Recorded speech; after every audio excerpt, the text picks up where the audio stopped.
Hi everyone, my name is Nectarios Georgelas or Aris. I'm working for British Telecom, BT, for a good part of 3 decades now. So the question is, what is leadership and what does it mean to me?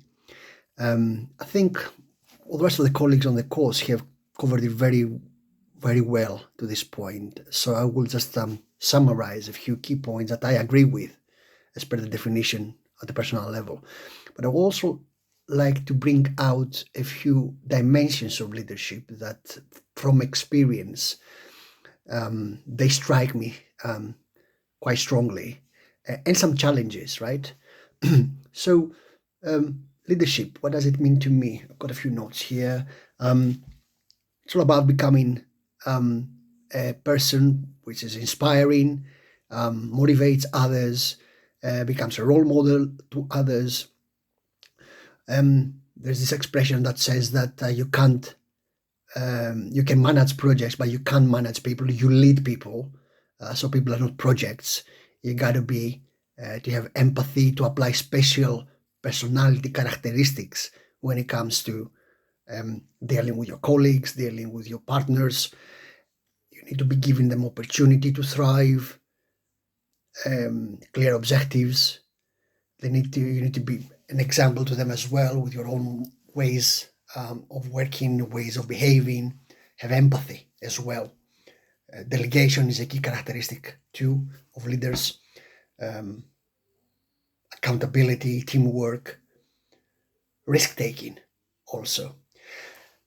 Now, leadership to me though has different levels of manifestation, because in a company like BT, which is a very hierarchical company with long history, you mingle older and newer generations of graduates with people like myself, and older than me, of long history in the company.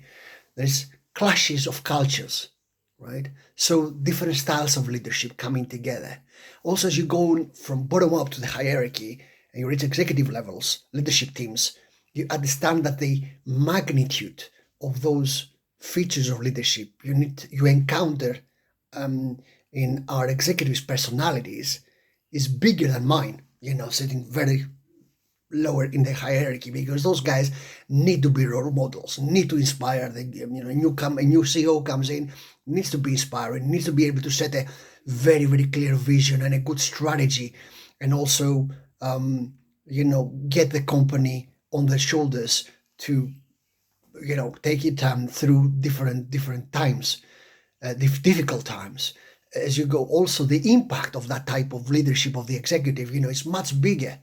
It drives thousands of people, right? So at the lower level in the hierarchy, the lower you go down the hierarchy, similar characteristics, but they are looking at top, um, um, very local areas.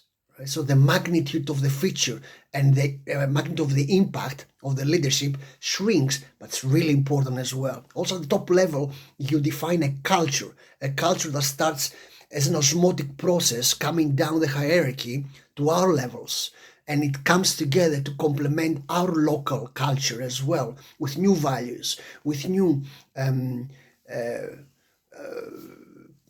with new dynamism. All right. Also, I'll recall one video I came across over the weekend by Eric Schmidt, who was the CEO of Google before, and he said, "You got to hire the divas. You got to hire the divas at the executive level." Trying to understand the show that you need to get strong personalities at the very top, strong clear vision that can hold the hand of the company and take them through dire times. So there is the different hierarchization of the leadership. There is different styles of leadership as well, right? When we got, for instance, about 5 or 6 styles I read about, right? So there is the authoritative leadership, there is the participative leadership, there is the delegating leadership, transformational, etc. All right. So all in all, just to say that there is different manifestations of leadership, different styles, different impacts, and all that is creating a culture within which we need to be able to inspire and motivate ourselves, but also empathize and motivate, inspire our colleagues. All right, I'll leave it at that.